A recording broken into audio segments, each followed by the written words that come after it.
The scream tore through the February night like broken glass. Annie Miller's breath crystallized in the air as she spun around. A man lay face down in the snow, blood pooling dark against the white. Two shadows sprinted into Brooklyn's maze of alleys, his backpack clutched between them. She should have walked away. Should have called 911. Should have done anything except run toward danger. But her feet were already moving. "Sir, can you hear me?" Her knees hit the frozen ground. Blood soaked through her scarf as she pressed it against the gash splitting his forehead. His clothes were threadbare, worn to nothing. But his watch caught the streetlight, gold and expensive, completely wrong. "Get away from him." Eleanor Robinson's voice shattered from above. "I'm calling the police. That vagrant will rob you blind." His eyes opened. Sharp. Intelligent. Focused on her with an intensity that stole her breath. "Please," he whispered. "No police. No ambulance. You're bleeding. I'll pay you. Whatever you want. Just no authorities." Annie almost laughed. Her bank account had $47. Her design career was rubble. She was 3 weeks from eviction. And this bleeding stranger thought she wanted money. "I don't want your money." She slid her arm under his shoulders. "Can you stand?" They stumbled toward her building. Eleanor's protests followed them like crows circling carrion. "Annie Miller, you're making a grave mistake. These people never change." If only Eleanor knew. If only Annie knew. The stranger's weight pressed against her as they climbed 3 flights of stairs. Each step echoed. Each breath labored. Each moment balanced on the edge of something she couldn't name. Inside her cramped studio, she eased him onto her salvaged couch. Under the harsh light, the contradictions multiplied. His coat was filthy but tailored. His shoes were scuffed Italian leather. His hands were calloused but refined. "What's your name?" "Sam." His voice carried an unexpected elegance. "Just Sam. You need stitches." "I'm calling an ambulance." "No." He caught her wrist. Firm but not painful. Fear flickered in his eyes. Not of pain. Of discovery. "No hospitals. Please." She'd seen that look before. In her own mirror. After everything collapsed. "Okay. No hospitals." She pulled free. "But you're staying here tonight." While Sam dozed, she heated her last can of soup. The irony burned. Unemployed designer sharing her final meal with a homeless stranger while her own eviction loomed. Eleanor's voice seeped through the thin walls. "Mark my words. Once they're at the bottom, they stay at the bottom." Annie looked at the man on her couch. At his expensive watch. His refined features. His contradictions. Who was he really?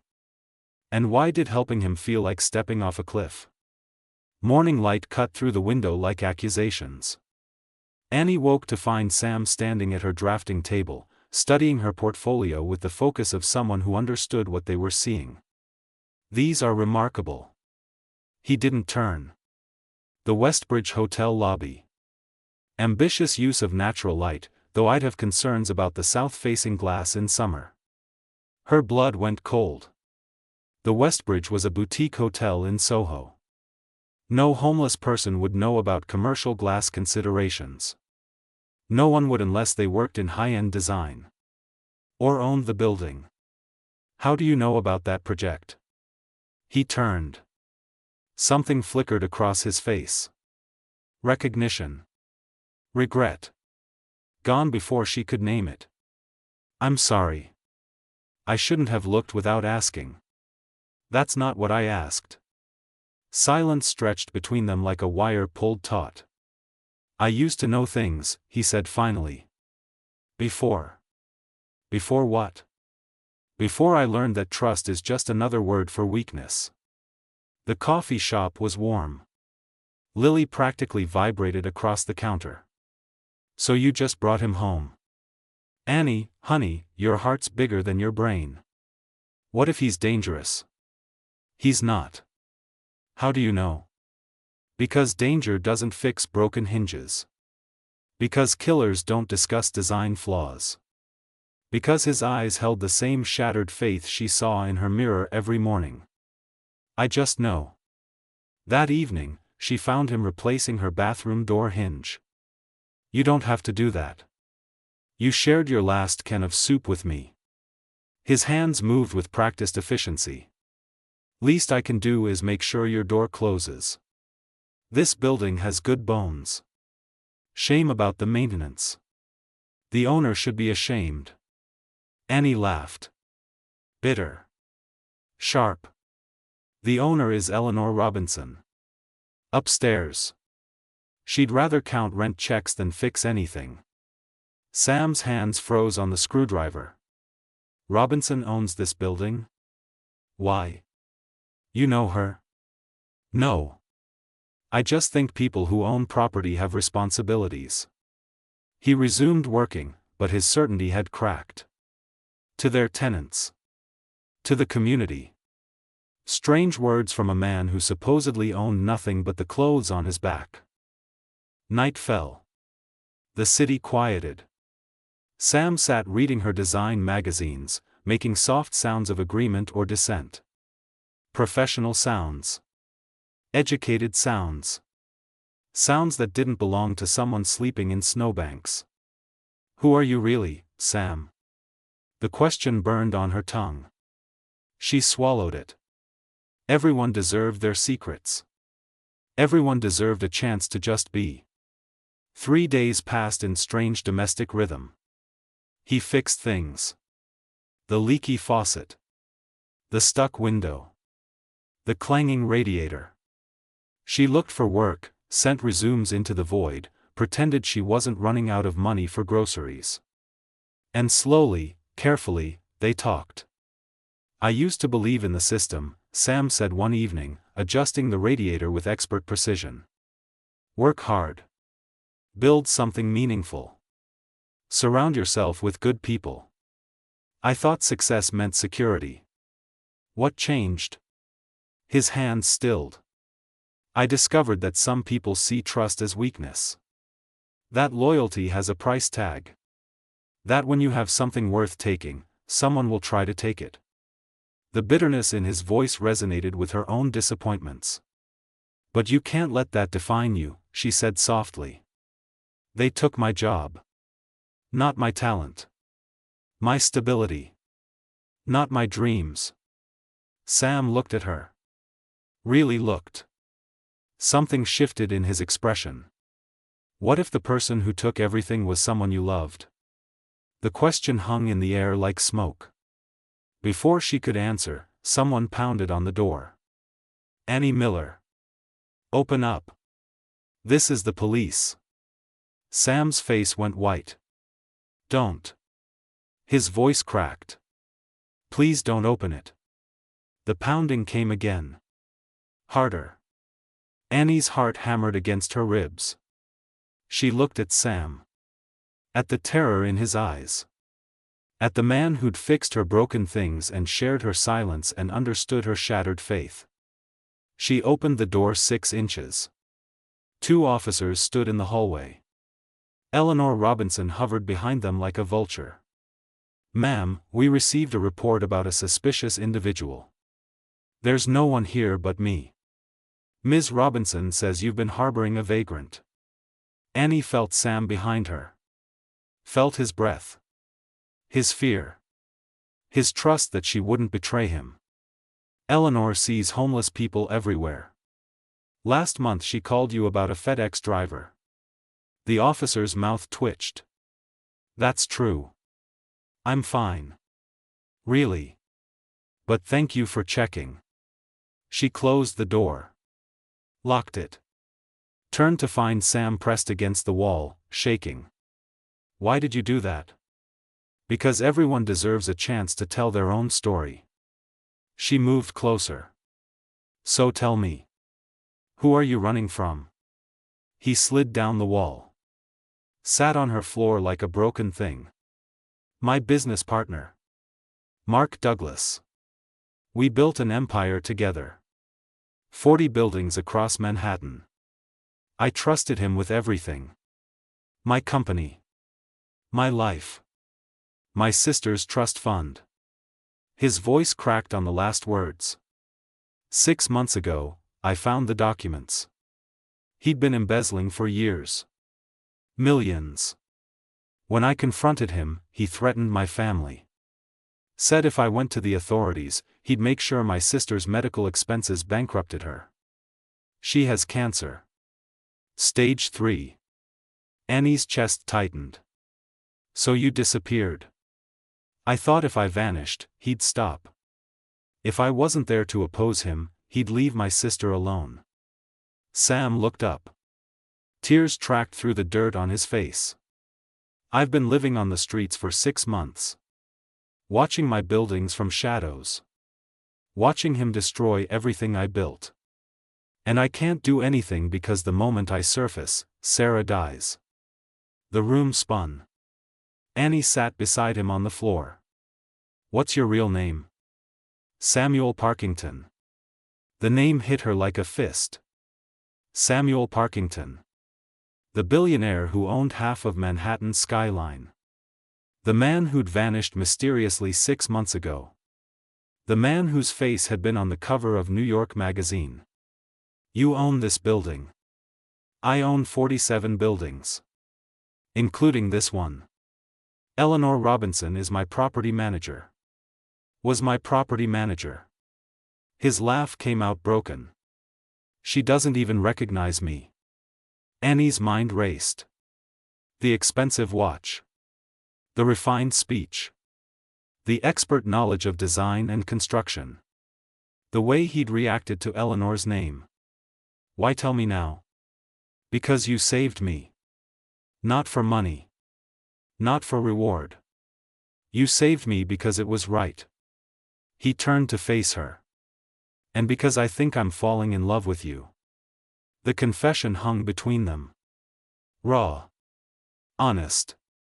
Impossible. You don't even know me. I know you share your last meal with strangers. I know you see people, not status. I know you understand what it means to lose everything and keep fighting. He reached for her hand. I know you're the first person in 6 months who's made me want to stop hiding. His lips found hers. Desperate. Hungry. Tasting of coffee and desperation and 6 months of loneliness. Annie pulled back. Her heart screamed yes. Her mind screamed danger. If Mark finds you, he'll kill you. I know. If I help you, I become a target too. I know. Then why are you telling me this? Sam's eyes met hers. Because I'm tired of running. And because I think together, we might be strong enough to take him down. The next morning, Annie's phone rang. Ms. Miller? This is Mark Douglas. I represent the Parkington estate. I understand you've been harboring a dangerous fugitive. I'm prepared to offer you $50,000 for information about Samuel Parkington's whereabouts. Her blood turned to ice. I don't know what you're talking about. Don't you? Eleanor Robinson is very observant. The man in your apartment matches Samuel's description. Deliver him to me by midnight tonight, or I'll make sure you never work in this city again. I'll destroy your career. Your reputation. Your life. The line went dead. Annie turned to find Sam in the doorway. He'd heard everything. What are you going to do? His voice was steady. Resigned. Like he'd always known this moment would come. She looked at the man who'd fixed her broken things. Who'd shared her silence. Who'd kissed her like drowning. Who'd trusted her with his life. I'm going to call Mark Douglas, she said slowly. And tell him I'll deliver you tonight. Sam's face crumbled. Betrayal. Agony. Acceptance. I understand. But he didn't. Not yet. Because Annie Miller had a plan. The abandoned warehouse smelled of rust and broken promises. Annie stood at the entrance at 11:47 p.m., her phone clutched in her shaking hand. Sam was supposed to be behind her. Supposed to walk into Mark Douglas's trap. Supposed to surrender. But Sam was 3 blocks away in Lily's apartment, watching through a camera Annie had hidden in her coat button. Mark Douglas emerged from the shadows. Expensive suit. Predator's smile. Everything Sam used to be before betrayal carved him hollow. Ms. Miller. Where is he? He's coming. He wanted me to negotiate terms first. Mark laughed. Cold. Sharp. There are no terms. He disappears permanently, or his sister dies. Those are the only terms that matter. Annie's stomach turned. You'd really kill an innocent woman? I'd kill anyone who threatens what I've built. Mark stepped closer. Samuel was weak. Sentimental. He cared more about loyalty than profit. That's why he failed. That's why I won. You didn't win. You stole. Stealing. Winning. What's the difference? His hand slid into his jacket. Now where is he? Right here. Sam's voice cut through the darkness. He stepped into the warehouse, hands raised. No weapon. No backup. Just a man walking toward his own execution. Sam, no. Annie's scream wasn't acting. Let her go, Mark. This is between us. Mark pulled out a gun. Aimed it at Sam's chest. You always were predictable. Noble. Stupid. Did you really think I'd let you live? Did you think I'd honor any agreement? No. Sam's voice was steady. But I think you'll honor self-preservation. He pulled a flash drive from his pocket. 6 months on the streets gave me time. Time to track your accounts. Your offshore holdings.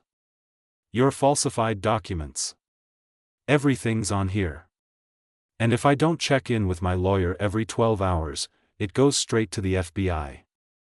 Mark's gun hand wavered. You're bluffing. Am I? Want to test that theory? Sam's smile was razor sharp. Because I've got nothing left to lose except my life. And honestly, Mark, 6 months sleeping in snowbanks made me realize death isn't the worst thing that can happen to a man. Becoming you is. The warehouse fell silent except for their breathing. What do you want? Mark's voice had lost its confidence. Transfer everything back. Every building. Every dollar. Every stolen penny. You walk away with your life and whatever legitimate business you built. I walk away with my empire and my sister's safety. And if I refuse? Then we both go down. But at least I'll go down fighting. Can you say the same? Mark's finger tightened on the trigger. Annie's heart stopped. Then Mark lowered the gun. You've changed, Samuel. The man I knew wouldn't have risked everything on a bluff. It's not a bluff. And you're right. I have changed. Sam's eyes found Annie's. I learned that some things are worth fighting for. Even if it costs you everything. The transfer happened in a glass conference room the next morning. Lawyers. Documents. Signatures in black ink. Mark Douglas walked out with his legitimate holdings. Sam walked out with his empire restored. But the victory tasted like ashes. Because when they returned to Annie's apartment, Eleanor Robinson was waiting. Mr. Parkington. How lovely to see you alive. Her smile was poisonous. I've been managing your properties very profitably in your absence. I assume you'll want to review my work. Sam's face hardened. You knew who I was. The whole time. Of course I knew. You think I wouldn't recognize my own employer? Even covered in filth? Eleanor's laugh was cruel. Mark paid me very well to keep quiet. To report your movements if you ever surfaced. To make sure no one helped you. Annie felt sick. You called the police. And I called Mark the moment you brought Samuel home. I've been feeding him information for days. Every conversation. Every word. Eleanor turned to Sam. But here's the thing. Mark paid me to watch you. He didn't pay me to stay loyal after he lost. So I have a proposition. Get out of my building. Your building? Let me clarify something, Mr. Parkington.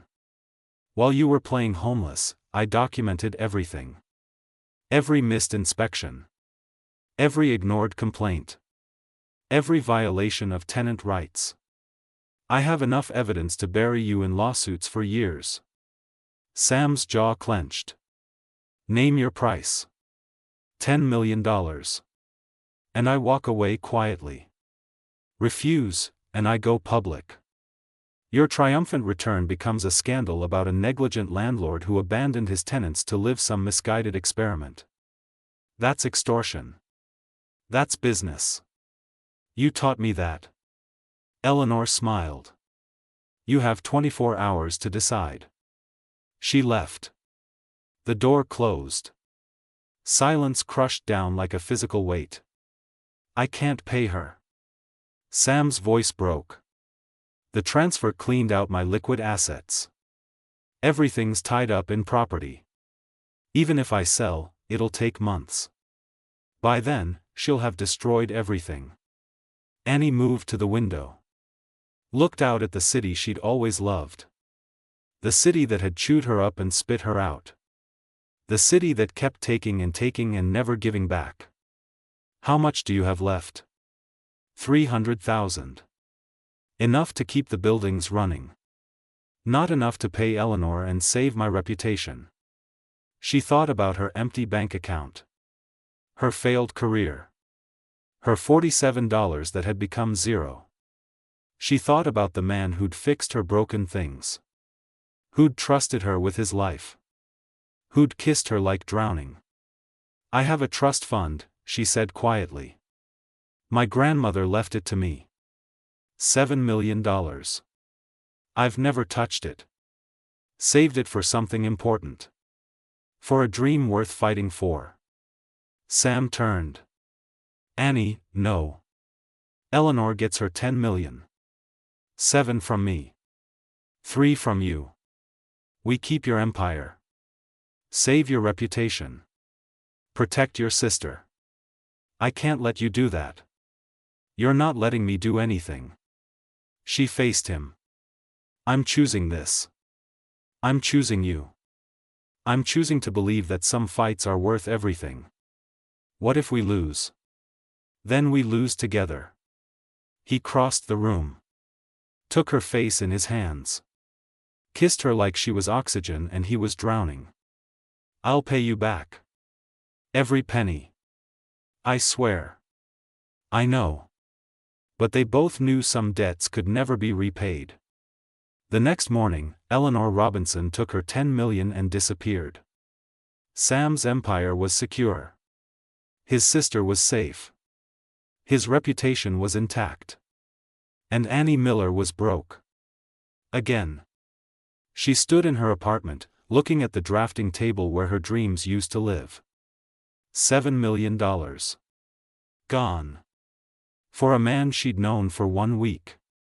For a gamble that might destroy her. Sam found her there at sunset. I've been thinking, he said carefully. About everything you've given up. About what you deserve. Her chest tightened. Here it comes. The gentle dismissal. The grateful goodbye. The explanation that gratitude isn't love. I want to offer you something. A partnership. Full equity in Parkington Properties. 50-50. Your design vision. My resources. We rebuild the empire together. Make it something better than it was. Annie's throat closed. Sam. But there's a condition. He stepped closer. You have to promise me something. What? That you'll never stop seeing me. The real me. Not the billionaire. Not the empire. Just Sam. The man who was broken and you made whole. She reached for his hand. Felt his heartbeat against her palm. I need to tell you something, she whispered. About why I really helped you that night. His eyes searched hers. Why? Because 6 months ago, my firm collapsed. My mentor, the woman who trained me, who I trusted like family, she embezzled everything and framed me for it. I lost my job. My reputation. Everything. Annie's voice cracked. I saw you bleeding in the snow and I saw myself. And I thought, if I can save you, maybe I can save me too. Understanding flooded Sam's face. We saved each other. Yes.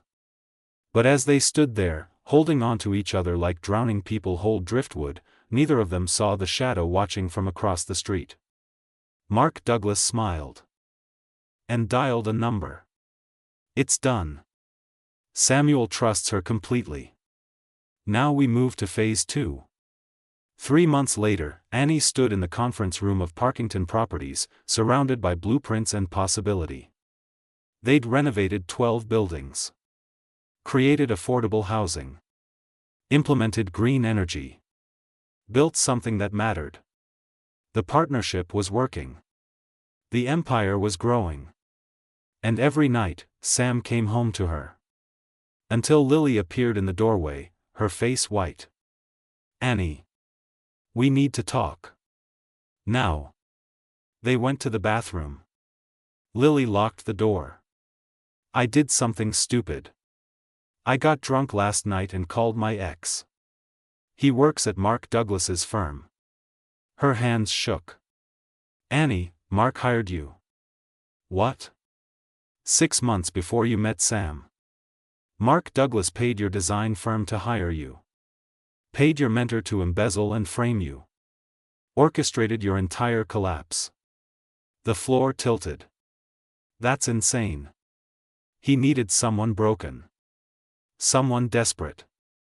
Someone Sam would trust. Lily's tears spilled over. He researched you for months.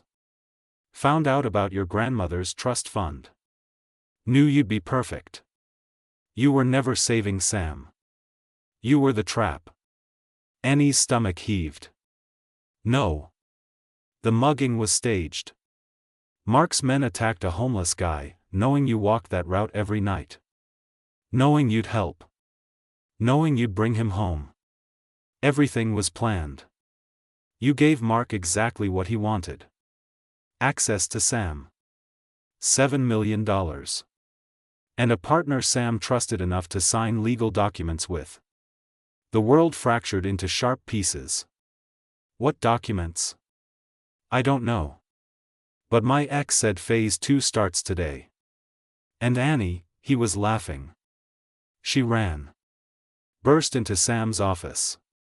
He looked up from his desk, smiled that smile she loved. Did you sign anything yesterday? Any documents I brought you?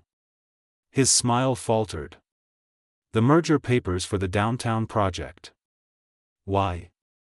What did they say? Standard merger agreement. Parkington Properties absorbing a smaller firm. His eyes narrowed. Annie, what's wrong? She grabbed the papers from his desk. Read through them with shaking hands. Found it on page 47 in legal language designed to hide. A clause that transferred majority ownership to Mark Douglas. The door opened. Mark walked in, flanked by lawyers. Hello, Samuel. Thank you for signing over your empire. Again. Sam lunged. Security guards materialized, holding him back. You can't do this. It's fraud. It's a legal document signed by both partners. Annie knew exactly what she was signing. Mark's smile was triumphant. Didn't you, Ms. Miller? I didn't know. Her voice broke. I didn't know.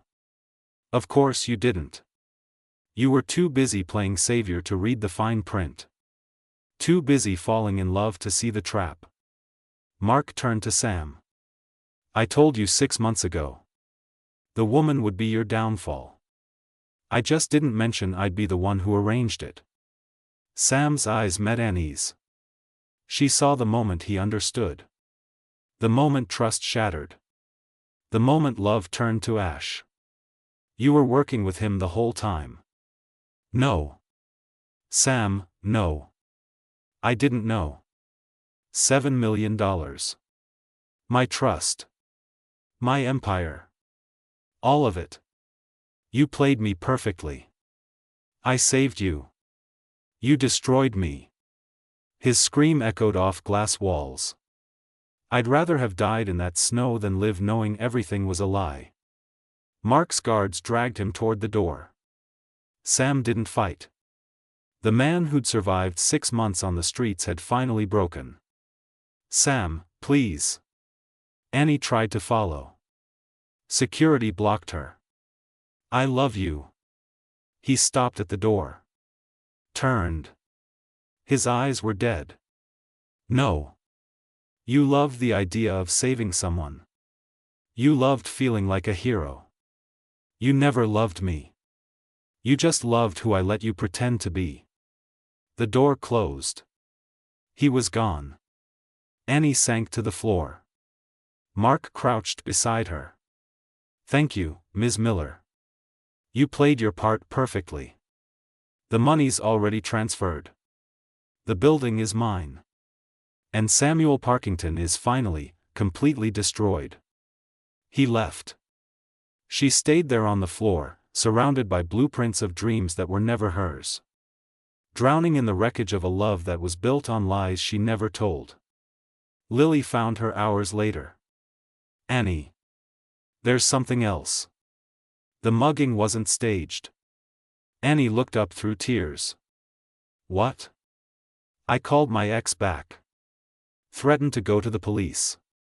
He panicked and told me everything. Mark hired those teenagers to attack a real homeless man. To make it look random. But they grabbed the wrong guy. Lily's voice shook. They were supposed to attack someone named Samuel Parker. Street name Sam. A homeless veteran who looked like Samuel Parkington. Mark planned to have you save that man, gain your trust through a lookalike, then introduce you to the real Parkington later. Understanding hit like lightning. But they grabbed Sam. The real Sam. He was already living on the streets. Mark didn't know Samuel Parkington was actually homeless. Didn't know his target and his trap were the same person. The whole plan was supposed to be fake. But it became real. Annie stood on shaking legs. Where would Sam go? Annie, he thinks you betrayed him. He did betray me first. She grabbed her coat. 6 months ago. He wasn't just hiding from Mark. He was investigating his own company. He had proof of the embezzlement. Proof that could have saved my career. He could have stopped Mark from destroying me. But he stayed hidden. He let Mark ruin my life because protecting himself mattered more. That's not fair. Isn't it? He said we saved each other. But he saved himself. I saved him. There's a difference. She found Sam at the warehouse where they'd confronted Mark. He sat in the shadows, a bottle of whiskey beside him. Come to gloat? His voice was hollow. Come to tell you the truth. She sat beside him. Mark manipulated both of us. I didn't know about the claws. You didn't know I was the trap. We were both weapons he used against each other. Doesn't change anything. I've lost everything. Again. No. You lost buildings. You lost money. You didn't lose everything. She turned to face him. 6 months ago, you chose to hide. To protect yourself by letting Mark destroy everyone around you. You could have gone to the authorities. Could have fought. But you ran. And while you were running, Mark destroyed my life. Used me as a pawn. Made me the perfect trap because you left me broken enough to be desperate. His eyes met hers. You blame me. I blame both of us. I blame Mark. I blame the system that lets men like him win. She stood. But I'm done being a victim. And I'm done letting you be one too. What are you suggesting? That we fight. One last time. Not for buildings or money or empires. For the principle that Mark Douglas doesn't get to win. Sam looked at her. Really looked. Saw past the betrayal to the woman who'd shared her last meal with a stranger. Who'd given up $7 million for a dream. Who'd chosen love over safety. How? Annie pulled out her phone. Showed him the recording Lily's ex had sent. Mark's voice admitting to fraud. To manipulation. To orchestrating everything. We go to the FBI. We burn it all down. His empire. Our empire. Everything. We lose everything to make sure he loses too. That's insane. That's justice. Sam took the phone. Looked at the recording. Looked at Annie. Looked at the choice between revenge and resignation. If we do this, we'll have nothing left. We'll have each other. That might not be enough. It's more than we had when we started. He stood. Took her hand. Together they walked out of the warehouse into the cold February night. 6 months later, Mark Douglas was convicted of fraud. Sam's empire was liquidated to pay victims. Annie's trust fund was gone. They lived in a tiny apartment in Brooklyn. The same building where it started. Different floor. Sam fixed things for Eleanor's tenants. Annie designed community spaces for nonprofit rates. They were poor. They were together. They were building something real. On the anniversary of the night they met, Sam found Annie on the fire escape, looking at the skyline they'd lost.